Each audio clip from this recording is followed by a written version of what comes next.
बहुत से प्रकार से ज्योतिषी अपना अपना प्रचार प्रसार कर रहे हैं। जिसके पास कोई मान्यता न हो, जिसके पास डिग्रियां न हो, उनको इस सब चीज़ों को बताने का हक नहीं होता है। इसलिए कि मूले छिन्नम नैव शाखा न पत्रम, यदि इष्टकाल गलत हो जाएगा तो उस व्यक्ति की कुंडली का फलादेश सही नहीं हो सकता है। ज्योतिष में ग्रहों के साथ साथ पंडित कुछ उसको बता करके नहीं बना सकता। पंडित बता करके अगर बना दे तो वह स्वयं बन जाए। सरकार से भी मैंने लेटर इत्यादि, प्रार्थना पत्र इत्यादि दिया था, जो हमारे एक आध दो जान पहचान के मंत्री महोदय हैं, कि ज्योतिषियों के लिए कुछ या पंडितों के लिए कुछ नौकरी इत्यादि की व्यवस्था होनी चाहिए। पंडित लोग जाते हैं, देखे कहे भाई ये तो आपका मकान तो बहुत सुंदर है, इसमें थोड़ा सा दोष है। अरे महाराज जी क्या दोष है? ये रसोई घर थोड़ा सा इसमें कुछ परिवर्तन कर दिए। अरे बेवकूफ, परिवर्तन के लिए उपचार होते हैं, उपचार भी होते हैं ना, कोई जरूरी नहीं कि इसको आप तोड़िए।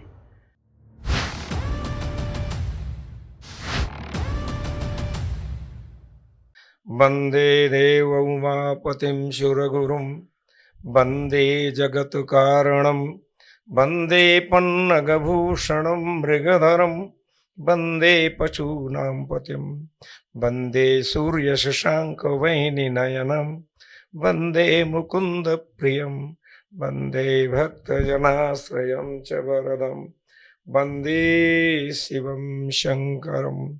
ओम विष्णवे नमः। नमस्ते पंडित जी।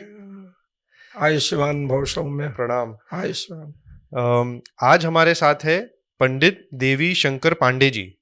बहुत ही ज़्यादा सिद्ध ज्योतिष है, और हमारे जो एक रामभद्राचार्य आचार्य जी है उनके साथ ही ये पले बड़े हैं, बाल अवस्था से मित्र है, और इनकी लगभग हर रोज ही बात हो जाती है उनसे।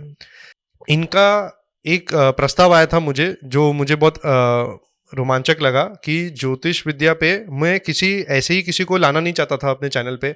मैं चाहता था कि कोई ऐसा व्यक्ति जो बहुत ही ज्ञानी हो और उसने ये फील्ड में बहुत सालों से काम किया हो। और मेरे ख्याल से पंडित जी आप 55 साल से ज्योतिष कर रहे हैं, ज्योतिष विद्या का। सो उसके लिए आज मैं बहुत ही ज़्यादा एक्साइटेड हूँ, बहुत ही ज़्यादा मैं हिंदी का वर्ड भूल रहा हूँ, बट मैं बहुत ज़्यादा लुक फॉरवर्ड कर रहा हूँ कि आप आज हमको क्या बताने वाले हैं। सो उसी के साथ शुरू करते हैं। तो आप बताइए कि ज्योतिष विद्या होती क्या है? ज्योतिष विद्या, ज्योतिष का मतलब है कि ज्योति, ज्योति जो आंख से देखा जाए, आंख से देखा जाए, उस सदृश उसका फलादेश कर दिया जाए या फलांतर किया जाए, वह ज्योतिष है। ज्योति ज्योतिषाम ज्ञायते मनुष्य, ये मनुष्य के लिए ज्योतिष बनाया गया है। यहाँ तक कभी एक बार हमारा ऐसे सत्संग चलता था, या इस पे कभी बोलने का अवसर मिला, मानव जीवने ग्रहाणाम प्रभाव, मानव के जीवन में ग्रहों का क्या प्रभाव है। तो मैंने वहाँ बड़ा अच्छा चला कार्यक्रम, काफ़ी दिनों तक मैं चलता रहा। तो मैंने बताया उनको कि मानव ही नहीं, पशु पक्षी जितने भी जीव हैं, जंतु हैं, वृक्ष हैं, समाज है, सबके ऊपर ज्योतिष का प्रभाव पड़ता है। पहले तो ज्योतिष का प्रभाव यह है। आजकल ज्योतिष के ज्ञानी हैं जरूर, लेकिन वो अनुपलब्ध हैं। जो ज्योतिष का ज्ञानी होगा, जो ज्योतिष का अध्ययन किया होगा, वो जिस प्रकार यूट्यूब पर बहुत से प्रकार से ज्योतिषी अपना अपना प्रचार प्रसार कर रहे हैं, अनावश्यक कर रहे हैं, सही ज्ञान नहीं है। अगर सरकार से, अभी तो सरकार के विषय में कहूँगा, आप लोग भी कहें, जिसके पास कोई मान्यता न हो, जिसके पास डिग्रियां न हो, उनको इस सब चीज़ों को बताने का हक नहीं होता है। लोगों को भ्रमित कर देते हैं। मुझे आपसे कुछ लेना है तो मैं सही बात न बता, आपकी तरफ देखना है मैंने, सही बात न बता करके कुछ भ्रमित बात बताते हैं, भ्रम उत्पन्न कर देते हैं। ज्योतिष में जातक विषय एक होता है, होरा है द्वेष। जातक में 6 चक्र होते हैं, जन्मांक, चंद्रांक, फिर होरा, द्विष्काण, सप्तमांश, नवमांश, द्वादशांश, त्रिशांश, ये तो चक्र है। एक लग्न जो होती है वो 2 घंटे की है, लग्न 2 घंटे की होती है, और 2 घंटे में ही होरा जो होता है, होरा उसका जो दूसरा नाम है, तो वो 2 घंटे में 2 भाग होता है, एक एक घंटे का। उसमें कर्क और सिंह में ही सारे ग्रहों को स्थापित किया जाता है। जैसे कर्क में सूर्य हो गया, कर्क में चंद्र हो गया, इसी तरह के 7 ग्रह एक में हो जाते हैं, और कभी कभी 2 ग्रह अलग हो जाते हैं। तो इसका लग्न को 2 भाग में मैंने कर दिया है, तो और सूक्ष्म फल मुझे मिलना शुरू हो गया। फिर आता है त्रिशांश।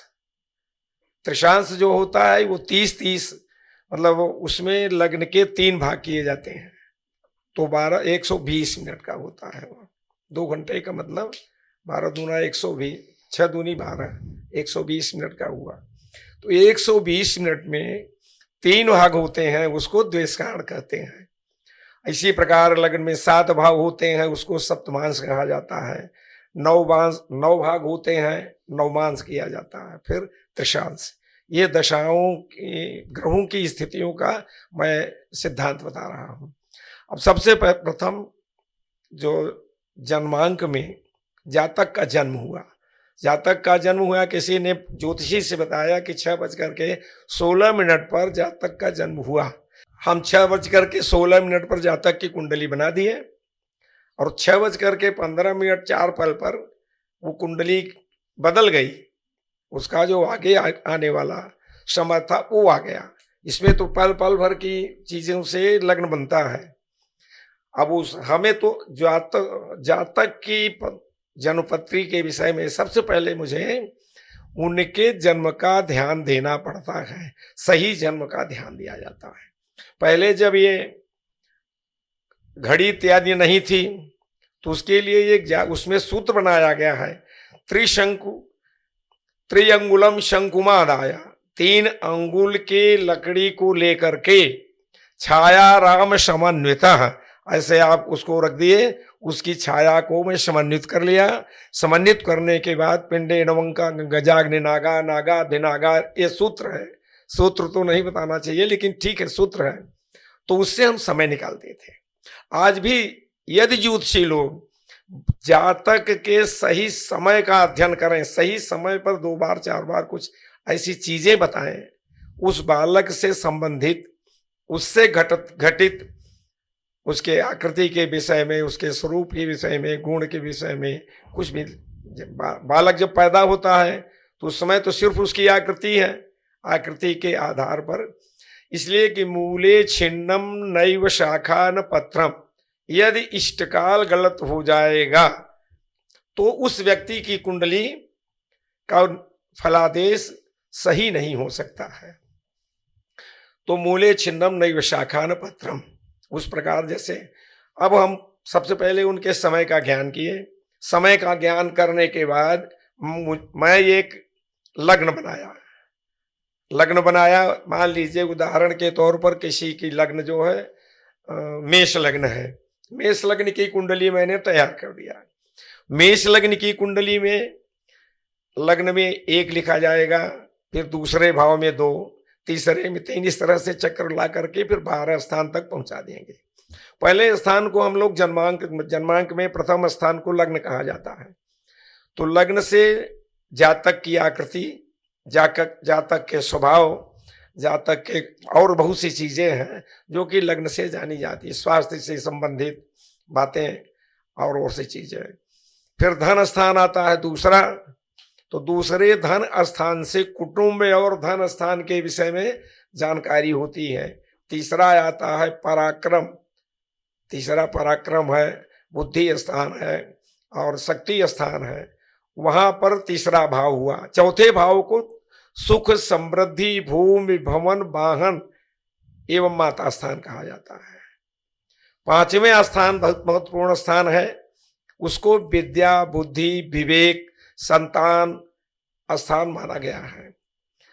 आज 6वें स्थान को हम लोग ऋण रोग शत्रु, ऋणी रहेगा बच्चा या ऋणी रहेगा या ऋण दे करके लोगों को ऋणी बनाएगा, रोग इसको होंगे या नहीं होंगे, रोगी होगा तो कैसा होगा, किन कौन ग्रहों के प्रभाव से होगा, ये रोग स्थान हो गया। और 7वां स्थान व्यापार स्थान है, स्त्री स्थान है, नौकरी, सर्विस, भाग्योदय से संबंधित ये स्थान माने जाते हैं। 7वां स्थान हो गया। 8वां दिनचर्या स्थान होता है, वो विवेक स्थान, सामान्य विवेक, क्रोध,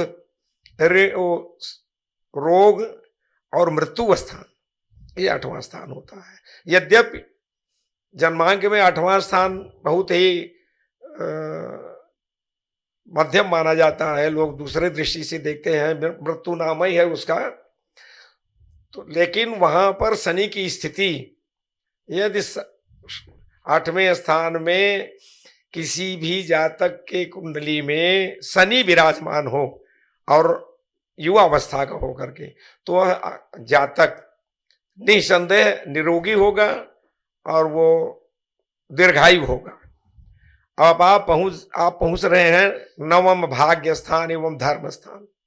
9वां स्थान धर्म स्थान होता है, भाग्य स्थान होता है, और बहुत से सामाजिक जो चीजें आती हैं, स्वभाव स्थान भी उसको मान लीजिए, इन सब चीजों का विचार 9वें स्थान से किया जाता है। 10वां स्थान पिता स्थान होता है, और मान सम्मान पद प्रतिष्ठा ऐश्वर्य इत्यादि इत्यादि विषयों की जानकारी 10वें स्थान से किया जाता है।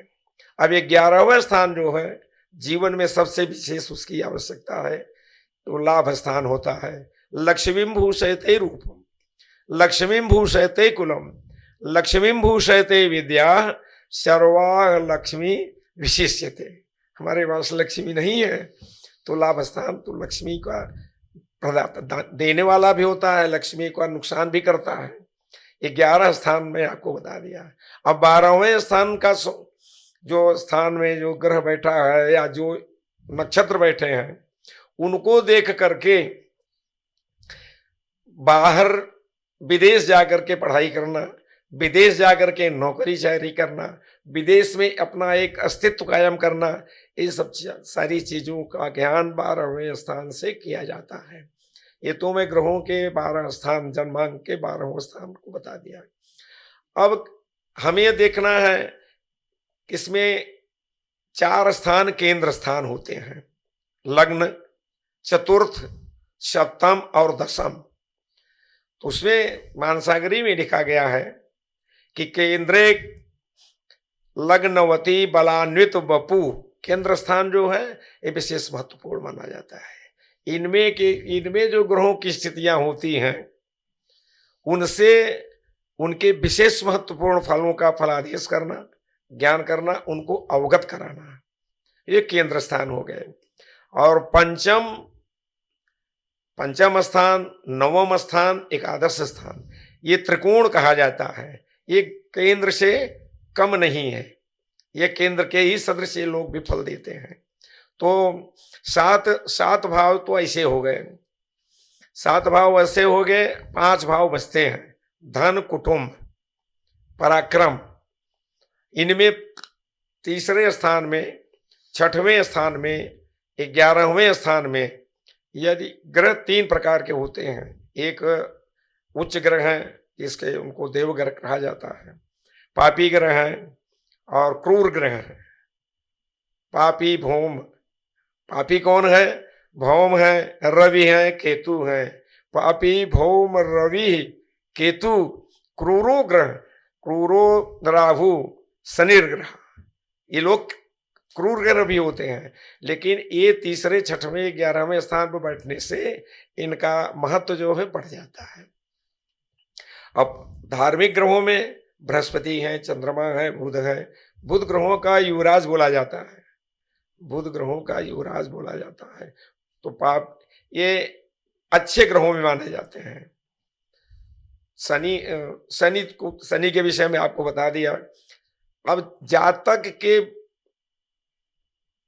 जातक से संबंधित जो बातें होती हैं, वो सबसे पहले लग्न में हम देखते हैं कि इनके लग्न में कौन सा ग्रह है। लग्न में अगर बृहस्पति बैठा है और कर्क का होकर के बैठा है, जैसे आप हैं, इनके लग्न में बृहस्पति सदृश कोई ग्रह बैठा होगा तो उससे जातक का तेज देखा जाता है, आकृति देखी जाती है। दिव्य स्त्री जैसे दिव्य पुरुष वरकांचनांबरगता माधार लक्ष्मी मायम शास्त्रम कौतुक गीत नृत्य रसनाम व्यापार दीक्षाम गुरु, ये अच्छे ग्रहों का प्रभाव होता है। तो ग्रहों की स्थितियों के विषय में अब प्रश्न उठता है कि हम आपके लग्न में बृहस्पति बैठा है और वो बकरी है, बृहस्पति बकरी होकर के बैठा है, कर्क में है फिर भी बकरी है और बाल्यावस्था का है। हम फलादेश तो अपने ढंग से किए कि जातम निम्न कुले, हमारे पास ये बुद्धि नहीं रही कि उनको देखना चाहिए कि वो ग्रह जहाँ बैठा है क्रूर है, बकरी है, बकरी माने उल्टा, बकरी माने उल्टा होता है, बकरी के उनका प्रभाव बुरा पड़ता है।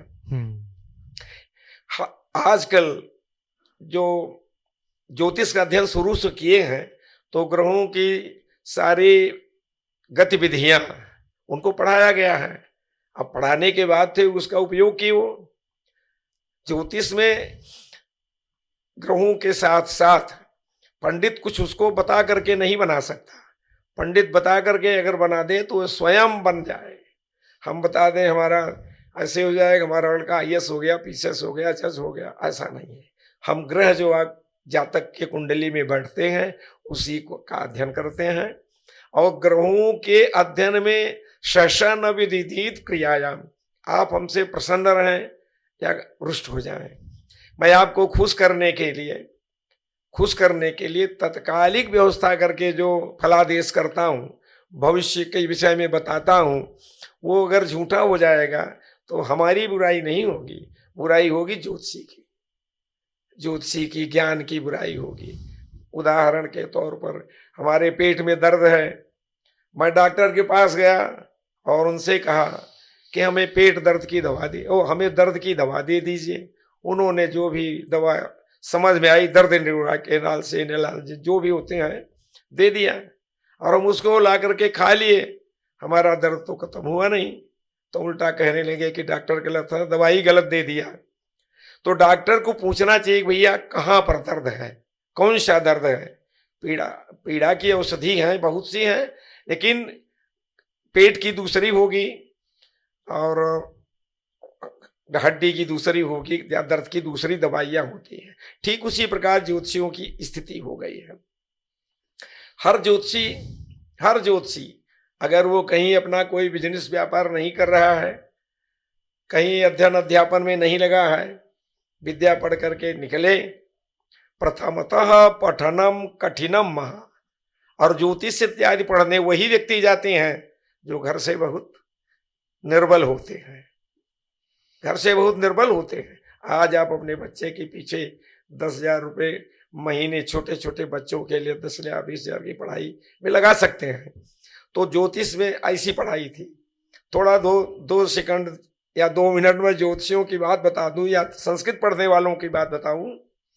घर से विपन्नता होने के बाद बच्चे पैदा हुए, उनको संस्कृत पाठशाला में पढ़ा दिए, वहां उनको भजन मिला, भोजन मिला और पढ़ने का अवसर मिला। अब वो बच्चे भला बताइए कि पढ़ करके सरकार से भी मैंने लेटर इत्यादि, प्रार्थना पत्र इत्यादि दिया था, जो हमारे एक आध दो जान पहचान के मंत्री महोदय हैं, कि ज्योतिषियों के लिए कुछ या पंडितों के लिए कुछ नौकरी इत्यादि की व्यवस्था होनी चाहिए। अब पंडितों की श्रेणी क्या है, ज्योतिषी की तो बात छोड़ दीजिए, पंडित की श्रेणी यही है कि अगर लोगों के यहाँ जाकर के पूजा पाठ न करावें तो उनको उदम भरिणो जीवा, उधर की पूर्ति नहीं हो सकती है।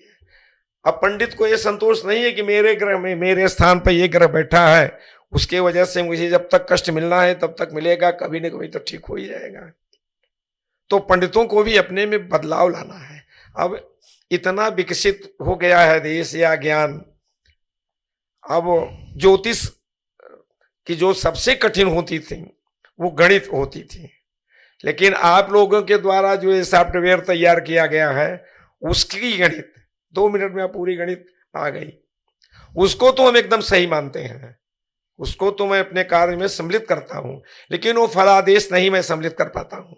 उन्होंने वहां ये लिखा रहता कि यदि ये ग्रह ऐसे हैं तो, यदि कहाँ शब्द आया ऐसे हैं तो मैंने मान लिया कि लोगों से पूछा तो लोगों ने मुझे बताया कि वो सार्वजनिक फलादेश सार्वजनिक है।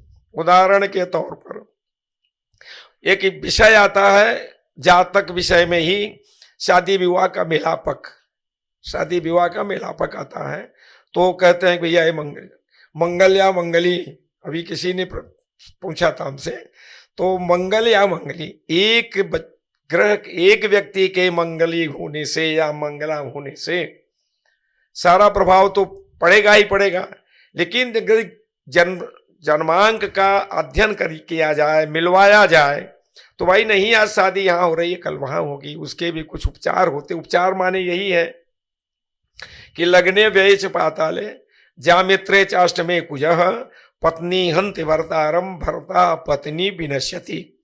और फिर वही लिखा गया है कि यदि इन स्थानों में क्रूर ग्रह बैठे हैं, शनि बैठा है, सूर्य बैठा है, इत्यादि ग्रह बैठे हैं, राहु बैठे हैं, तो मंगल से कम प्रभाव डालते हैं, लेकिन मंगली के योग वो भी बनाते हैं। 4 स्थान से 7 स्थान में देखा गया, लग्न में देखा गया, चौथे स्थान में देखा गया, 7वें, 8वें, 10वें और 12वें, इससे लग्न मंगल का दोष देखा जाता है।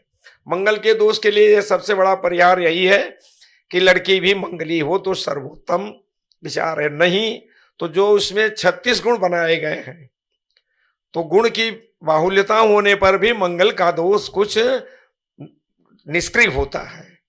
ये तो मंगल के विषय में है। मंगल को लोग आजकल हवा बना देते हैं, गुरुजी हमें हमारे घर में जातक पैदा होगा और मंगली न हो, समय बता दिए, समय बता तो दिए, लेकिन वहां डॉक्टर उस समय पर ऑपरेशन ही नहीं कर पाया, लड़का पैदा ही नहीं हुआ।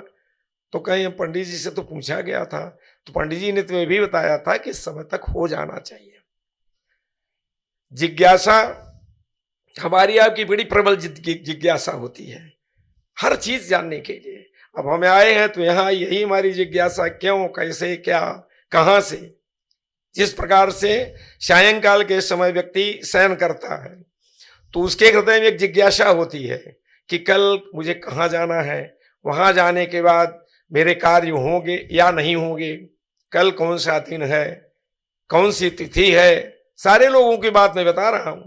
दिन मेरा अच्छा होगा कि बुरा होगा, भद्रा कब से कब लगेगा, इस प्रकार की चीजों को जानने के लिए। और खगोलीय ज्ञान में समझिए, चंद्रमा घटना बढ़ना, तारे गणों का टूटना। अब तो पुच्छल तारा बहुत कम दिखाई पड़ते हैं, पहले पुच्छल तारा बहुत थे। पुच्छल तारा का देखना और फिर 2-4-6 दिन में अपने आप उसको अदृश्य हो जाना। ये ज्योतिष में सारी चीज वर्णित है और हर एक व्यक्ति ये चाहता है कि सब ऐसा क्यों हो रहा है। इसके लिए अब वो ग्रहम राज्य प्रयाक्षंती ग्रहम राज्य हरंति च। आपके दिन बहुत अच्छे चल रहे हैं, मान लीजिए कि दिन बहुत अच्छे चले, एक बार कोई ऐसी स्थिति परिस्थिति बन जाती है कि वो आदमी धीरे धीरे धीरे अपन पतनोन्मुखी हो जाता है।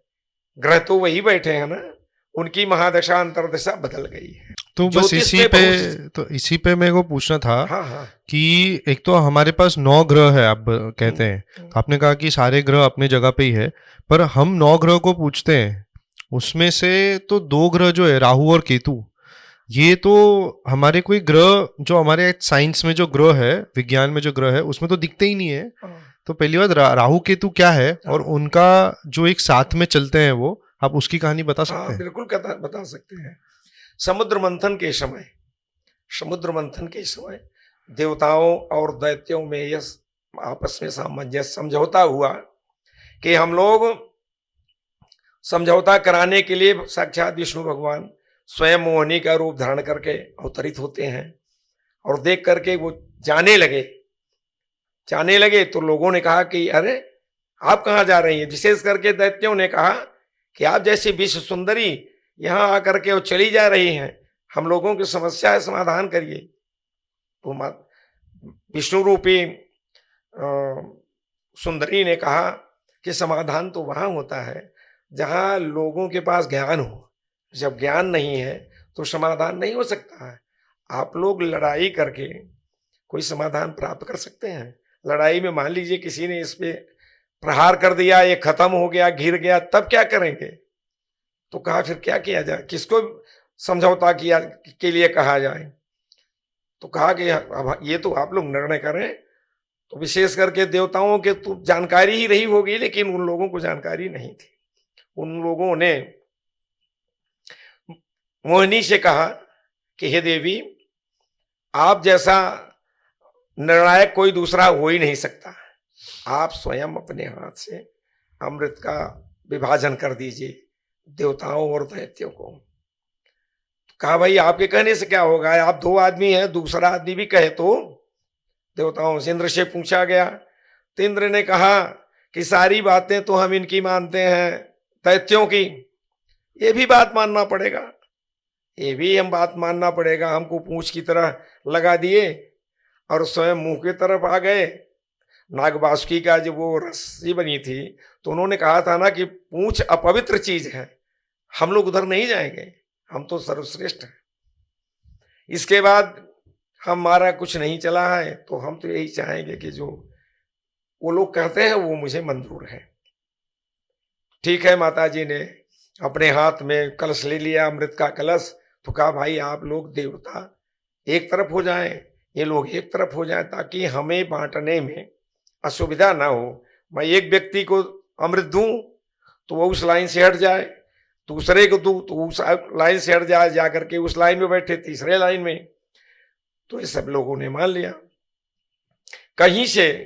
कहीं से राहु की दृष्टि, राहु बहुत तीक्ष्ण स्वभाव का होता है, बहुत विवेकी ग्रह है राहु, राजनीति का कारक है राहु। जिससे अच्छे कुंडली में अच्छे ग्रहों को देखिए, वो अच्छे ग्रहों में अच्छा स्थान, अच्छा अंश है तो राहु बहुत विवेकी होता है। उदाहरण के तौर पर बुधादित्य योग, बुधादित्य योग के साथ इंदिरा जी की कुंडली में भी राहु बैठा था 5वें स्थान में। इंदिरा जी की कुंडली की एक बार मैंने भविष्यवाणी की थी और उससे मुझे पुरस्कृत किया गया था। आज भी पुरस्कार के स्वरूप उस संस्था से मुझे कुछ न कुछ वर्ष में आता है। उसका नाम है ज्योतिष मार्तंड पत्रिका, राज रानी देवला की है। ये प्रमाण के लिए मैं बता रहा हूँ कि राज रानी देवला की है, झूठ नहीं बोलते हैं हम। राज रानी देवला के यहाँ चलती है ज्योतिष मार्तंड पत्रिका, उसमें मैं सहायक संपादक था। उस समय मुझे बहुत कम द्रव्य मिलते थे लेकिन प्रतिष्ठा बहुत मिलती थी। तो लोगों ने मुझसे कहा, पूछा गया, किसी ने अटल बिहारी वाजपेयी को, किसी ने मुरार जी को, किसी ने ऐसे ऐसे लोगों को बताया। तो हमारे जो संपादक जी थे, नाम के संपादक थे, ज्ञान के तो नहीं थे, उन्होंने कहा भैया हम लोग भी कुछ निकालें। अरे हम कहा भैया निकालिए जो निकालना हो। कहा आप बताइए। हम कहा सारे महत्वपूर्ण व्यक्तियों का अगर उल्लेख हमें मिलेगा तब तो मैं कुछ बता सकता हूँ। उन्होंने, अब भाई वहां से तो लोग उल्लेख मिला ही, चाहे जो भी मिला हो, हमें जो दिखाया गया उसमें मैंने ये कहा कि इसमें विजयश्री इनको मिलेगी, इनकी पार्टी को मिलेगी। तो उन्होंने मुझसे कहा कि एक शब्द और लिख दीजिए। हम कहा वो क्या? कहीं लिख दीजिए कि ये पुनः प्रधानमंत्री बनेगी। हम कहा भाई ये तो नहीं लिख पाएंगे। हम किस लिए, क्या करने के लिए? सब लोग अटल को बता रहे हैं, कोई किसी को। कहते कहते हम कहा आप अपने हाथ से लिख दीजिए, हमारी राइटिंग नहीं रहेगी उसमें। तो कहें बाप लिखे, चले पत्रिका में यह शब्द मैं निकालूंगा। कहा ठीक है। संयोग की बात थी कि चुनाव हुआ, चुनाव में उनकी पार्टी सबसे ज्यादा नंबर पाई, सदस्यों की संख्या हुई उनकी, और वो पुनः प्रधानमंत्री बनाई गई। प्रधानमंत्री बनने के बाद किसी के माध्यम से डायरेक्ट तो कोई मतलब ही नहीं रहता था। हम राजनीति से बहुत दूर रहते हैं, लेकिन राजनीति वाले हमें घसीटते रहते हैं। राजनीति वालों के पास आना जाना, उनका देखरेख करना, ये मेरा नैसर्गिक लक्षण भी है। और लोभ नहीं है। आपके यहाँ जाने पर ये नहीं कि लोभ है, प्रभु की कृपा है, कुछ हो जाता है। हाँ, तो राहु केतु की बात ये अधूरी टाल दिया, उधर में चला गया। तो राहु जो था वो बहुत बौद्धिक क्षमता वाला था। अपने विवेक शक्ति से सोचा कि चलिए वहां हम बैठ जाकर के जल्दी पालेंगे, जल्दी हम अमृत पा लेंगे, पान कर हाँ। लेंगे। शुभ से शीघ्रम, उसने कहा कि शुभ कार्य, अच्छी चीज जितनी जल्दी आपको मिल जाए उतना ही अच्छा है। अब विलंब होने पर हो सकता है कि कम हो जाए, घट जाए, न मिले, तो चला गया वहां बैठ गया। माता जी ने बहुत असमंजस में पड़ गई, कहा कि भाई आप इस लाइन में कैसे आ गए हैं? लाइन में आए हैं तो क्रमशः से आइए। लेकिन वो हाथ लगा लिया था, अमृत ले लिया था, पान भी कर लिया था। तो तब देवताओं ने, विष्णु भगवान तो अंतर्यामी थे ही, उन्होंने तुरंत सुदर्शन को आदेश दिया इसका धड़ सर से अलग कर दिया जाए। और उसके प्रभाव से, अमृत के प्रभाव से, न राहु मरा न केतु मरा, दोनों जीवित हैं। तो केतु धड़ कैसे? है, हाँ, सर है। बट पहले तो एक ही आदमी था ना। हाँ, एक आदमी था, तो वो जब यहां अलग, से काटे। तो दूसरा केतु कैसे बच गया? क्योंकि केतु ने भी पिया था क्या? उसका अंश उसको भी मिला था ना। शरीर में, शरीर अमर होती है ना, हाँ, मुख से खाए जाते हैं, हम लोग खाते हैं मुख से। सारे अंगों को वो मुखिया मुख सो चाहिए, खान पान में एक, पालय पोषय सकल अंग, तुलसी सहित विवेक। अमृत जब मुंह में चला गया तो अमृत हो ही गया। नहीं वो समझ गया मैं कि जो राहु है जो पहले जाके अमृत लिए, पर वो धड़ से अलग तो एक आदमी को किया था, दूसरे जो दो हो गए ना जो सर्प थे उनको क्यों काटा? सर इसलिए काटे कि बिना सर काटे कैसे उमरता? सर अलग हो गया। जो सर्प जो सांप था, जो सांप के बॉडी में लगाया ना उसका मुंह? नहीं, ऐसा तो नहीं है। अच्छा, सांप की बॉडी में तो अपने बौद्धिक क्षमता से लोग प्रचार प्रसार कर देते हैं। वो सर है, यहां से सर कट गया। हाँ। अब तत्कालिक था, विष्णु भगवान के चक्र था, वो तो निष्फल जा नहीं सकता था। वो कटने के बाद दोनों अमर हो गए। राहु केतु आज पूजा ले रहे हैं चारों तरफ, देवताओं के साथ, ग्रहों के साथ। अच्छा, तो आप कह रहे हैं कि एक्चुअली में जो सर अलग है और बॉडी अलग है। हाँ, दोनों एक। पर हमें जैसे एक दिखाया जाता है कि जब सर होता है तो नीचे सांप की बॉडी है। हाँ। और जो केतु है उसकी जो सर है वो सर्प है। हाँ। सांप है और नीचे आदमी की बॉडी है। हाँ। तो वो सांप कहाँ से आया, मैं वो पूछ रहा हूँ। वो उसके, उनकी आकृति जो सांप रूप हो गई राहु की, पहचान के लिए। अच्छा। पहचान के लिए। अब वो जहां भी बैठते हैं एक दूसरे के सामने ही रहेंगे। अच्छा। 7वें स्थान पर, अगर लग्न में 7वें स्थान पर राहु है तो केतु लग्न में होगा, चौथे पर है तो 10वां स्थान पे धड़ होगा। इस तरह से ये एक दूसरे, अब ये दोनों बकरी हैं, इनकी गति जो है उल्टी चलती है। और इसके विषय में कुछ पूछना है? नहीं बस इसलिए पूछा था क्योंकि आपने कहा कि एक आदमी को काटा, बट वो सांप भी क्यों कटा? क्योंकि सांप का भी बॉडी दो कर दिया गया। राक्षस विकृत रूप के होते भी थे ना। हाँ। राक्षस जितने भी हैं उनका स्वरूप कोई मतलब बहुत अच्छा बना लेते थे, चाहे जैसा हो सकता है वो कोई ऐसा मायावी रूप बना करके वहां बैठा हो। तो ये काल सर्प दोष राहु केतु से ही लेना देना है। हाँ, तो वो क्या है? राहु और केतु के बीच में मान लीजिए कि 7 स्थान में आपका राहु बैठा है और केतु लग्न में बैठा है। केतु लग्न में बैठा है तो 2, 3, 4, 5, 6, 7, 5-6 राशियों तक अगर सारे ग्रह बैठे हों, सूर्य चंद्र भौम बुध गुरु शुक्र शनि, सारे ग्रह बैठे हों, तब तो राहु का दोष माना जाता है, मतलब काल सर्प दोष माना जाता है। आजकल पंडित लोग एक नई विधा निकाले हैं कि अगर ये दोनों के बीच में कहीं चंद्रमा के साथ शनि बैठ गया है, चंद्रमा के साथ और कोई बैठ गया है, तीनों के बीच के में, तो तभी उसको काल सर्प योग बताते हैं। यद्यप ऐसा होता नहीं, काल सर्प योग का प्रभाव बहुत विचित्र होता है। हर विशिष्ट व्यक्ति के जन्म कुंडली में काल सर्प योग आप जरूर पाएंगे, वो भले ही पहले परेशान हो। उदाहरण के तौर पर एक बार हमारे पास बनारस में एक है कुष्ठ आश्रम, रामपुर में लगाता है। बनारस में रहे हैं काफ़ी दिन तक, वहाँ अध्ययन भी करते थे, वहाँ से अपना ज्योतिष का कार्य भी करते थे। कुष्ठ आश्रम के लोग हमारे पास आते होते थे। तो वहाँ एक महाराज जी हैं, उनकी संस्था है सर्वेश्वर कल्याण मंडल, और स्वामी ऐश्वर्यानंद क्या करके नाम हो, आप पीसीएस अधिकारी थे, वो छोड़ करके अपना, उनकी और चंद्रशेखर जी की लड़ाई चल रही थी जमीन का। वो जो ट्रस्ट था कुष्ठ कुष्ठ निवारण केंद्र, इन लोगों की लड़ाई चल रही थी। तो उसमें हमसे महाराज जी ने पूछा, पहला प्रश्न था, सबको उनके यहाँ भस्म प्रसाद में दिया जाता है, भस्म समझ रहे हैं ना, राख। हाँ जी, हाँ। और हम जब गए, किसी विशिष्ट व्यक्ति के साथ गए थे, उन्होंने कहा महाराज जी हमारे गुरु जी हैं, तो हमारा पैर अरे हम कहा महाराज जी क्यों पाप लगा रहे हैं? कहें आप जन्म से ब्राह्मण हैं, मैं जन्म से क्षत्रिय हूँ, अब कर्म से मैं, हम कहा विश्वामित्र हैं आप, विश्वामित्र की पदवी आपको मिलेगी, ऐसा नहीं है। कहें नहीं नहीं, आप हमारे सब दिन ब्राह्मण थे, ब्राह्मण हैं। तो उन्होंने हमें 2 रसगुल्ला मंगाया।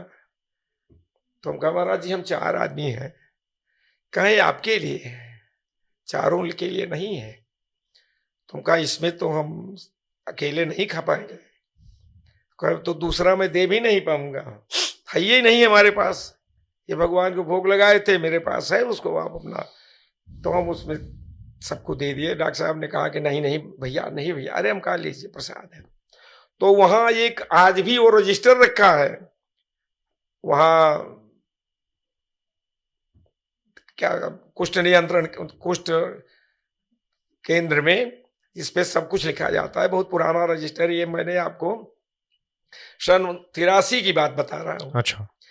तो उसमें उन्होंने मुझसे कुछ लिख करके मुझसे उसका उत्तर पूछा। हम कहा महाराज जी इसका उत्तर मैं तुरंत नहीं दूंगा, बाद में दूंगा। कहा कब आएंगे? हम कहा जब हमारा इसका उत्तर मिल जाएगा तो मैं बाद में आकर के उसका लूंगा। विशिष्ट उत्तर को प्राप्त करने के लिए विशिष्ट मंत्रों की व्यवस्था की गई है।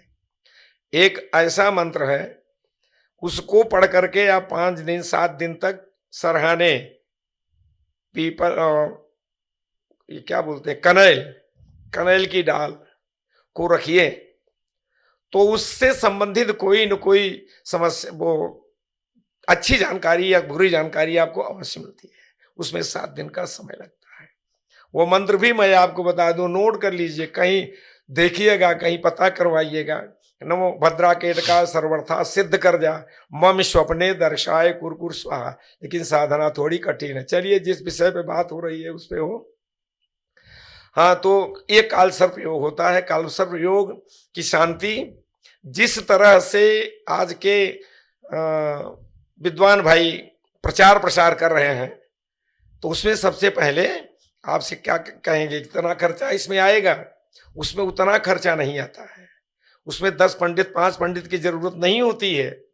उसमें तो एक पंडित भी करा सकता है, और वो जो पंडित कराएगा वो आपसे पैसा नहीं लेगा। इसलिए नहीं लेगा कि वो राहु और केतु का पूजा है, उसको तो ले जाकर के आपसे गंगा जी में प्रवाहित करवा देगा, कहीं करवा देगा।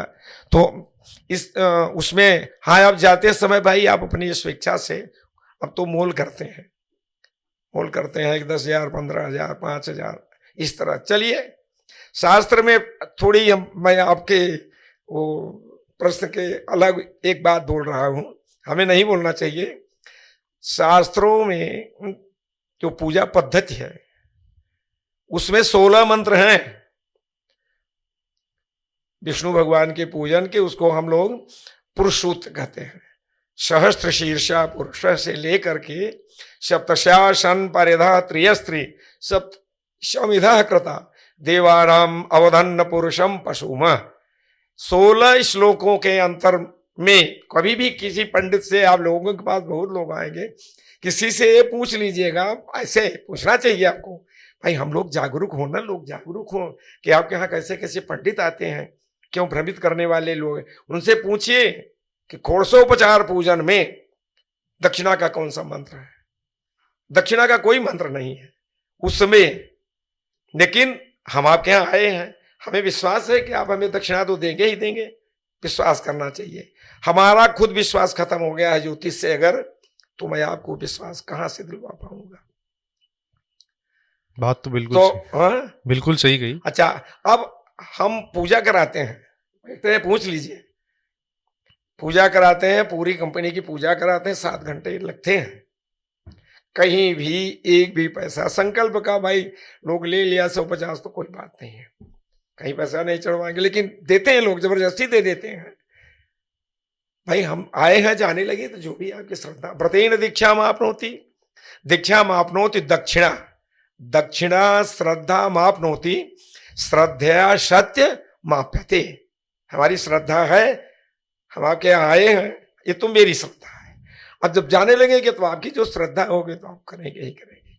फिर आपकी श्रद्धा क्यों होगी, क्यों नहीं होगी? ऊपर वाला तो है, कोई एक ऐसा कुछ न कुछ कोई दैविक शक्ति तो है ना, जो हमें आपको आज मिलवा दिया।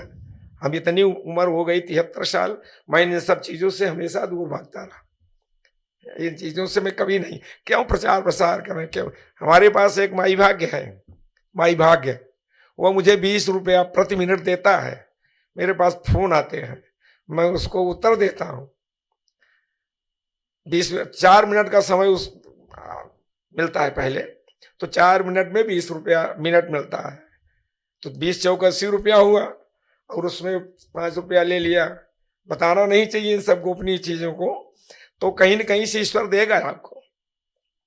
फिर आपने दोबारा प्रश्न मुझसे किया, अगर आज आपने प्रश्न किया उससे, और फिर घंटे आधे घंटे के बाद उससे प्रश्न करिए, तो 50 रुपया मिनट आपको देना पड़ेगा। तो वो 50 रुपया इनके पास आएगा, जो संस्था के व्यवस्थापक हैं, मालिक हैं, तो उसमें हमको 40 मिलते हैं। ये तो हमें बिक्री किया जा रहा है, हमें विद्वानों को। लेकिन ठीक है, हमारी भी तो गरिमा बनी हुई है कि हम आपसे नहीं ले रहे हैं, इनसे ले रहे हैं, तो ये तो विद्वान है। हम भटक गए ना अपने पथ से।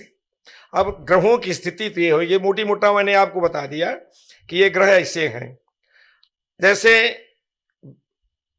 विंशोत्तरी महादशा और योगिनी महादशा, ये 2 महादशाएं होती हैं। उदाहरण के तौर पर 20 वर्ष शुक्र की महादशा चलती है, और उस 20 वर्ष में हमारे ऊपर मान लीजिए शुक्र अनिष्ट है, तो 20 साल अनिष्ट कारक फल देगा? ऐसा तो होगा नहीं, कुछ तो समय बड़े अच्छे आएंगे। उसके लिए उसमें अंतरदशा बनाई गई है। जो ग्रह की महादशा है उसमें अंतरदशाएं आ गई। अंतरदशा हमारा अगर मतलब जैसे मान लीजिए सूर्य की 6 साल की है महादशा, तो उसको 20 साल में 6 साल के हिसाब से समय मिला। इसी तरह सबको अब अंतरदशा भी 2-2 साल किसी की चलती है, उसमें भी फिर सूक्ष्मांतर दशा होती है। जितने ज्योतिषी को जितना समय आप देंगे, उतना ही वो आपके विषय में ज्यादा अध्ययन करके बता सकता है। अभी आपने पूछा था, किसी ने पूछा था प्रश्न शास्त्र क्या है? ज्योतिष है, हो रहा है, और गणित है, फलित है, प्रश्न शास्त्र है। ये 6 शास्त्रों को मिलाकर 6 चीजों का इसमें तत्काल फल मिलता है। प्रश्न शास्त्र उठा जहां से चलता है, आपने अपने मन में विचार करके विचार किया कि आप जाइए, हम आज गुरुजी के पास जाते हैं, प्रश्न पूछेंगे, तो प्रश्न के नियम हैं। आप दिन में पूछेंगे तो मैं किसी पुष्प का नाम लेने के लिए कहूंगा, और दोपहर के बाद पूछेंगे तो किसी देवता का नाम कहूंगा लेने के लिए, और इसके बाद पूछेंगे तो किसी नदी या इन सब चीजों का नाम पूछूंगा। तो और जब आप प्रश्न पूछने हमारे पास आ रहे हैं, तो आपकी चलन, आपकी गतिविधि, बैठे हमारे पास स्थूल रीतियां हैं, शिरो मुखम कर्ण नेत्रम, आप बैठे और आपको ऐसे खंडाहट हो गई, तो हमारे प्रश्न का उत्तर हो गया, मिल गया हमें। सिर, मुंह, कान, नेत्र, आंख, जंघा, हाथ, तो ये भी एक शास्त्र है, इसकी पूरी पढ़ाई होती है। प्रश्न शास्त्र से भी लोग आचार्य करते हैं। पीएचडी तो हर सकता अभी एचयू में है, लेकिन पीएचडी हर एक जगह नहीं है। ये प्रश्न शास्त्र बहुत अच्छा है, तत्कालिक फल। अब फिर वही प्रश्न आता है विद्वान के ऊपर। विद्वान कितना है बता पाएगा, वो तो वही बता सकता है। अच्छे विद्वान घूमेंगे नहीं, अच्छे विद्वान अपने घर पे बैठे रहेंगे। उनको विश्वास है कि प्रभु मुझे भोजन उत्तम भरिणो जीवा पैदा किए हैं तो भोजन के लिए देंगे। ये प्रश्न शास्त्र हो गया। और गणित में अंक गणित सुने होंगे आप लोग, तो बहुत देखे होंगे, बहुत संख्य गणित वाले होते हैं। अगर मैं आपसे कह दूं कि आप किसी अंक का नाम ले लीजिए 1 से लेकर के 9 के अंतर, तो प्रचलित नामों में 5, 7 यही लोग बोल देते हैं, यही लोग बोलते हैं। तो उसका मैं पिंड बनाता हूं 5 को मिला करके, किसमें कटघ्नम भयातम भभोगम घतम तत्कथैर। अब इसमें भी हमको 15-20 मिनट तो उसको जोड़ने घटाने में लगा। अब आप तो चाहते हैं कि भाई 15-20 मिनट के पहले ही आप हमारे प्रश्न का उत्तर दे दीजिए। ज्योतिषी की ही पूरी गलतियां नहीं है, जातक की भी या प्रेक्षक की भी जो गलतियां हैं। भाई प्रश्न के लिए थोड़ा समय दीजिए, किसी को दीजिए, समय दीजिए। अब वो आपने कहा कि मेरे पास जन्मपत्री नहीं है, तो मैं आपका जन्मपत्री के लिए आपका समय नोट करूंगा, बताऊंगा। आप बताए हमसे प्रश्न किए तो मैंने समय नोट कर लिया। उसके प्रश्न कुंडली बनाते हैं हम लोग, और इससे मिलता जुलता फलादेश कुछ न कुछ तो स्पष्ट नहीं हो पाता, लेकिन फिर भी कुछ न कुछ होता ही है। ये मतलब हो रहा। अब प्रश्न शास्त्र हो गया, अंक शास्त्र हो गया, आजकल तो स्वर शास्त्र निकला है। आप आए तो मैंने देखा हमारा बायां चल रहा है, तो आपसे मैंने कहा कि आपका कौन सा स्वर चल रहा है, बायां? तो आपने भी देखा, अपना समझा बुझा, तो कह रहा कि भाई बायां चल रहा है। कभी कभी होता है सर्दी होने से भिन्न हो जाते हैं ना, स्वर एक ही चलते हैं। तो स्वर शास्त्र प्रमाणेन, स्वर शास्त्र का भी कुछ प्रमाण है, लेकिन अल्प विद्या भयंकरी। जिस विद्या के विषय में मुझे पूर्ण ज्ञान न हो उसका लाभ मुझे नहीं लेना चाहिए। अब अभी क्या पूछो, वास्तु शास्त्र ये आजकल प्रचलित शास्त्र है। वास्तु शास्त्र, ये वास्तु बन रहा है, मकान बिल्डिंग बन रही है। हम भी आते हैं कभी कभी, हम तो अब भेज देते हैं, वहीं से भेज करके बता देते हैं कि यहाँ से करिए, ऐसे करिए। नक्शा भेजे, उसमें टिक लगा दिए कि इसमें यहाँ वो किचन बना दीजिए। नापदान का कोई व्यवस्था ही नहीं है, नापदान तो गटर में ही जाना है। किचन बनवा दीजिए, बाथरूम बना दीजिए, हो गया। तो वास्तुशास्त्र भी बहुत तेज चल रहा है। पंडित लोग जाते हैं, देखे कहे भाई ये तो आपका मकान तो बहुत सुंदर है, इसमें थोड़ा सा दोष है। अरे महाराज क्या दोष है? ये रसोई घर थोड़ा सा इसमें कुछ परिवर्तन कर दिए। अरे बेवकूफ, परिवर्तन के लिए उपचार होते हैं, उपचार भी होते हैं ना, कोई जरूरी नहीं कि इसको आप तोड़िए। अगर आपका यहाँ गड़बड़ हो रहा है, गड़बड़ एक ही होता है, अग्नि और वरुण दोनों साथ न हो तो गड़बड़ नहीं है। तो वरुण के लिए एक कलश रखवा देते हैं लोग, तांबे का कलश, थोड़ा उसमें पानी भरवा देते हैं, थोड़ा पानी उसमें से लेकर के रसोई घर में लगा दीजिए, रसोई घर के काम में लगाइए। तो विद्याएं तो पहले से अनादिकाल से चली आ रही, आज की नहीं है, अनादिकाल से चली आ रही है। भारतस्य प्रतिष्ठा द्वयी, भारत की प्रतिष्ठा का 2 ही आधार है, संस्कृत और संस्कृति। संस्कृत और संस्कृति। अब तो कुछ संस्कृत पे प्रभाव डाला जा रहा है, फिर भी ये नहीं किया जा रहा है कि अध्यापकों की नियुक्तियां कुछ कर दी जाए, बहुत पंडितों को उतारा जाए। ज्यादा से ज्यादा इस समय देखेंगे तो यही लोग दीन दुखी ज्यादा दिखाई पड़ रहे हैं। छल छिद्र युक्त नहीं हो पाते हैं, जो हैं उनकी कोई सी बात थोड़ी है। ठीक है, तो एक दूसरे ग्रह की बात करते हैं, जो है शनि ग्रह। शनि एक ऐसा ग्रह है जो अगर सही जगह पे हो तो बहुत ही वृद्धि होती है, पर बोलते कि अब तुम्हारा शनि आ गया है। तो ये बहुत ही फेमस लाइन है, आपके सीरियलों में और मूवीज में बहुत यूज करते हैं कि आपका बुरा समय आ गया है। तो ये क्या है, शनि ऐसा क्यों दोनों साइड पे? कुंडली में शनि की महादशा आएगी, अच्छे स्थान पर है तो अच्छा फल देगा, बुरे स्थान पर है तो बुरा फल देगा। पहली बात।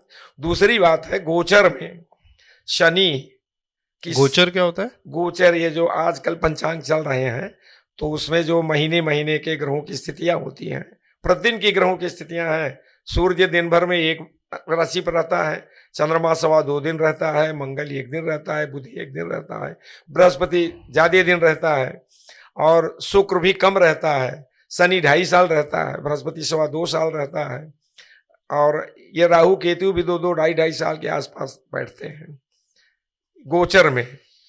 गोचर का फल और जन्मपत्री का फल में थोड़ा बहुत अंतर होता है। ये दैनिक फलादेश है, दिन भर के लिए फलादेश करने के लिए गोचर वोचर लोग देख लेते हैं। वही तो मैंने आपसे बताया कि सूर्योदय 10:06 पर उदय होगा, तो सूर्योदय के उदय होने के पहले ये चीजें हैं, गतिविधियां हैं।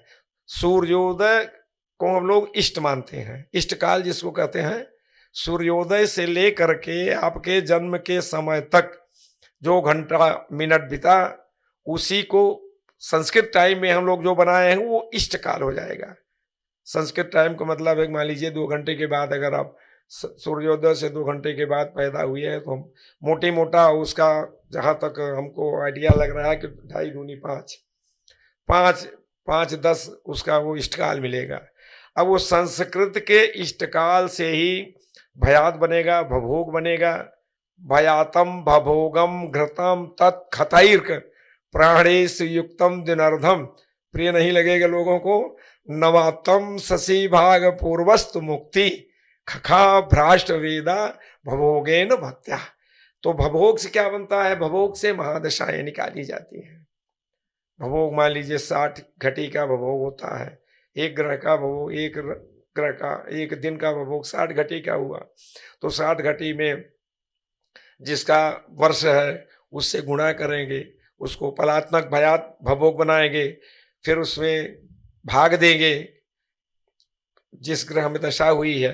तो गत वर्ष आगत वर्ष भाग देंगे, जितना वो कम होगा उतना गत हो गया था, जितना आगत है उतना आगत हो गया था। तो वही तो पता चलेगी ना कि कैसे शुक्र की दिशा में हमारा जन्म हुआ, कई घटी कई पल हमारा वो हुआ था, कैसे पता चलेगा? वही सब आधार थे। और आजकल तो बहुत सुविधाएं हो गई है ना, गणित के मामले में आप लोगों जैसा प्रयोग किसी के पास नहीं है। तो वही था कि शनि क्यों ऐसा ग्रह है जो मतलब शनि ऐसा क्या है? शनि के ग्रह के बारे में कुछ बताइए ना। हाँ, त्रिखट एकादशे राहु नहीं बताए थे। त्रिखट एकादशे राहु, तीसरे छठवें 11वें।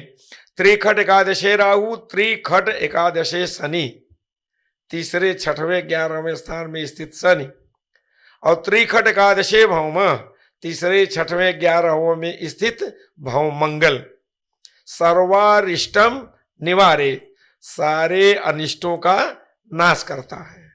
समझ रहे हैं? सारे अरिष्टों का नाश करता है। ये तो कुंडली की बात हो गई।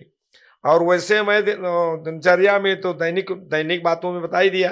2.5 साल सूर्य शनि एक राशि में रहेगा। जिस राशि पर रहेगा, अगर कुंडली में अच्छी राशि पर अच्छे लग्न में वो विराजमान है तो वह समय उसके लिए स्वर्णिम होगा। और मध्यम है तो मध्यम रहेगा। 7.5 साल के लिए शनि आता है, इसको हम 7.5 शनि बोलते हैं। वर्तमान समय पर मकर में बीत गया, अब कुंभ में है, अब मीन में रहेगा, भी 2.5 साल के आसपास रहेगा। मकर उसका घर है, मकर शनि का घर है और कुंभ भी शनि का ही घर है। आप अपने घर में उतना नुकसान नहीं कर सकते जितना करना चाहिए। शनि का इतना दुष्प्रभाव नहीं पड़ रहा है लोगों को, लेकिन मध्यमता तो आएगी। सबसे बड़ा चिंतन होता है, इच्छा शक्ति, क्रिया शक्ति, ज्ञान शक्ति, 3 ही शक्तियां हैं। वो आप ज्ञान चाहे जहां लगा लें, इच्छा चाहे जैसी कर लें। जब इच्छा होगी तो कर्म करने की प्रेरणा मिलेगी, और जब कर्म करेंगे तो उसका आपको फल मिलेगा। आदमी को भाई कल्पना किया जाए या सोचा जाए, समझा जाए, जहां से हम लोग आए हैं वहां कोई व्यवस्था नहीं थी। माता के घर में कोई व्यवस्था नहीं थी, फिर भी मुझे कुछ न कुछ मिलता रहा। नाल से मिला, कहीं से मिला, मैं जन्म ले लिया तो दोनों कुल के लोग प्रसन्न हो गए। ईश्वर पे विश्वास रखिए, ईश्वर है। मान लीजिए आप हाथ भी ऐसे कर रहे हैं, आंख भी कर रहे हैं, बात भी कर रहे हैं, इधर उधर भी कर रहे हैं, ये कौन सी शक्ति है? आत्मिक शक्ति है, आध्यात्मिक शक्ति है ना, आंतरिक शक्ति है। ऐसे लोग हैं जो कुछ समझ ही नहीं पाते, बोल ही नहीं पाते, वो भी तो व्यक्ति हैं। तो इच्छा शक्ति बहुत प्रबल होनी चाहिए, और इच्छा शक्ति प्रबल होगी तो आप कर्म करेंगे, कर्म करने के बाद तब उसकी फल की प्राप्ति होगी। अच्छा, तो एक दूसरे ग्रह और जानना था, वो था बृहस्पति। हाँ बृहस्पति हाँ बृहस्पति जुपिटर, हाँ, समझ ये रहे हैं। हमारे गुरुओं देवता के गुरु माने जाते हैं। तो इनका अच्छे ग्रह स्थान में होना और खराब स्थान में होना, दोनों के बारे में कुछ बता हाँ सकते हैं? हाँ, बहुत कुछ है। ये लोग केंद्र में यदि बैठते हैं, केंद्र में बृहस्पति बैठा है, तो लिखा गया है केंद्रे त्रिकोणे शुभोन्ति सौम्या, केंद्र में और त्रिकोण में बृहस्पति बहुत अच्छा होता है। कुछ कुछ स्थान ऐसे भी हैं जहां बृहस्पति भी कष्टकारक हो जाता है। 8वें स्थान में अगर बृहस्पति है तो निसंदेह है उस व्यक्ति को पीलिया रोग से पीड़ा होगी जीवन में का 2 बार। वो भी तो बहुत अच्छे ग्रह हैं, लेकिन स्थान उनका स्थान अच्छा नहीं है। अब उसमें ग्रह स्थान और ग्रहाधिपति, लग्न में मान लीजिए बृहस्पति बैठे हैं, लग्न में कर्क लग्न है, तो बृहस्पति तो उनको भाई देवता सदृश बनाया, दिव्य सुंदर स्वरूप बनाया, दिव्य स्त्री और कांचना मरगता माधार लक्ष्मीमयम शास्त्रम कौतुक गीत नृत्य रसदाम।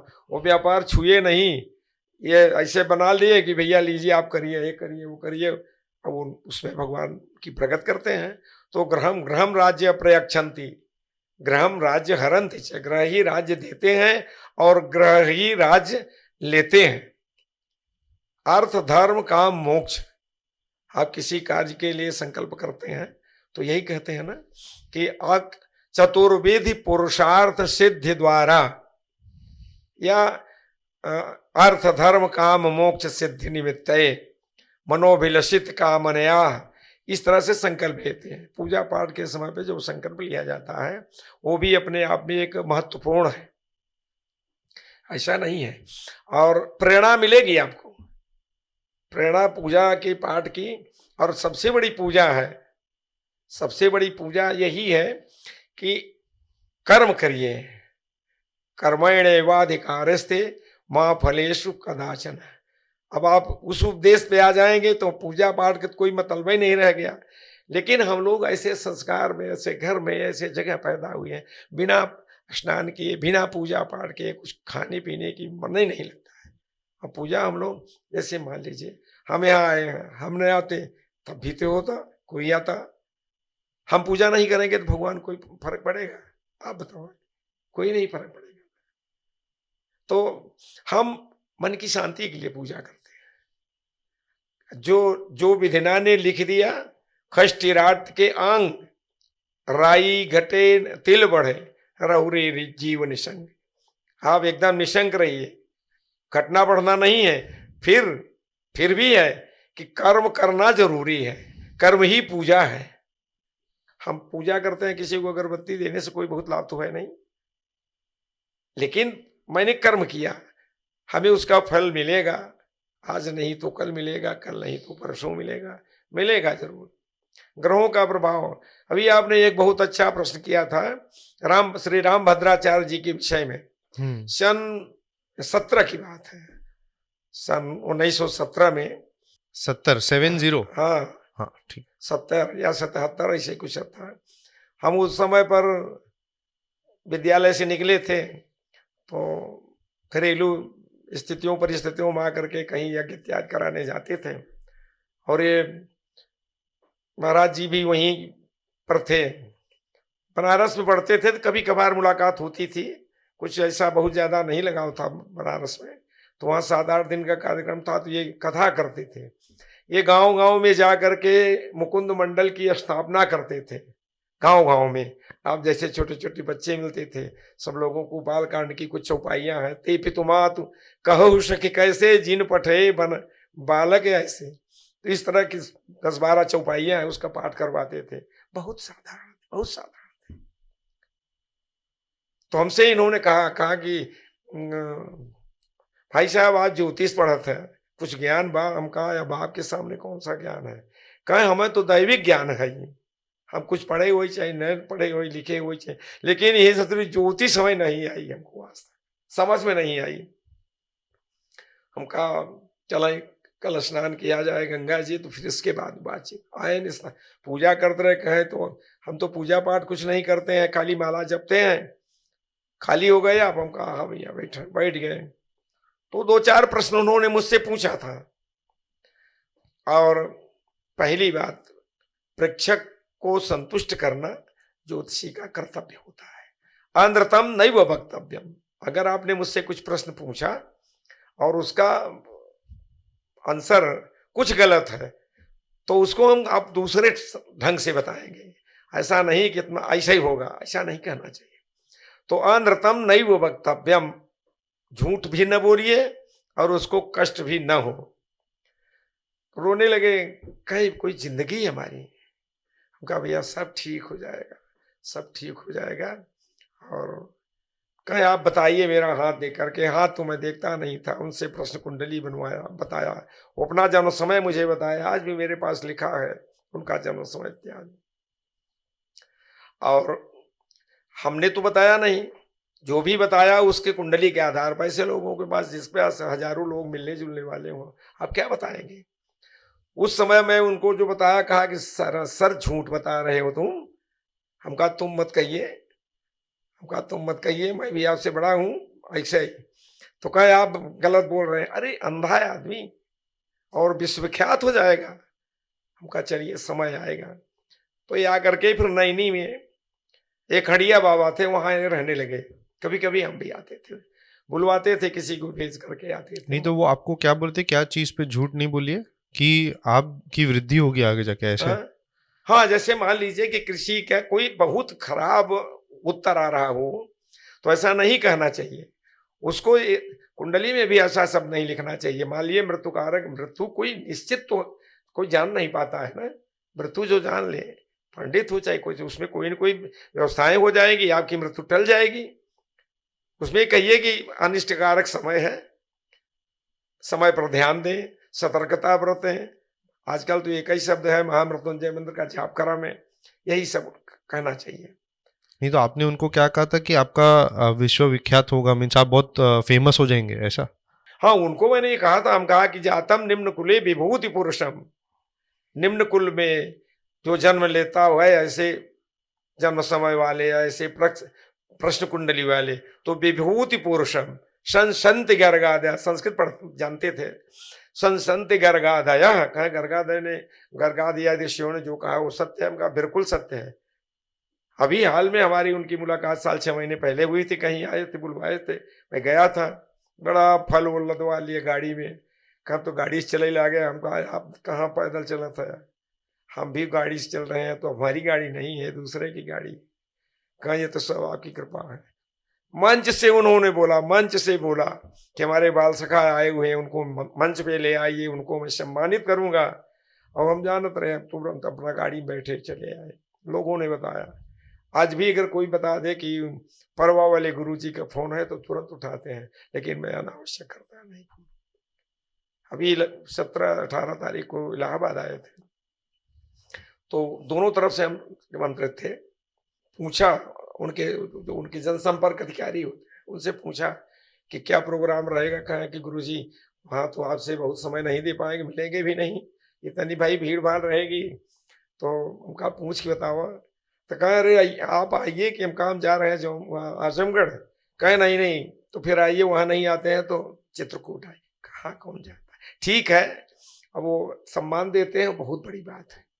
जो स्वयं अपने आप को विश्वविख्यात समझ रहे हो, तो सम्मान दे रहे हैं, तो बहुत बड़ी बात है। और किस विषय पर थोड़ा बहुत जो भी समय हो बतावें। तो लास्ट एक प्रश्न से समाप्त करते हैं। एक है, आपने कहा था कि आप बगलामुखी की भक्ति करते हैं, तो बगलामुखी तो एक महाविद्या है, तो उसके बारे में कुछ बताइए। वो परिस्थिति जन्य व्यवस्था थी, विवशता थी हमारी। घरेलू स्थितियां बहुत प्रतिकूल थी। साधना के क्षेत्र में पढ़ उड़ करके आने के बाद में मैं दतिया रहा करता था।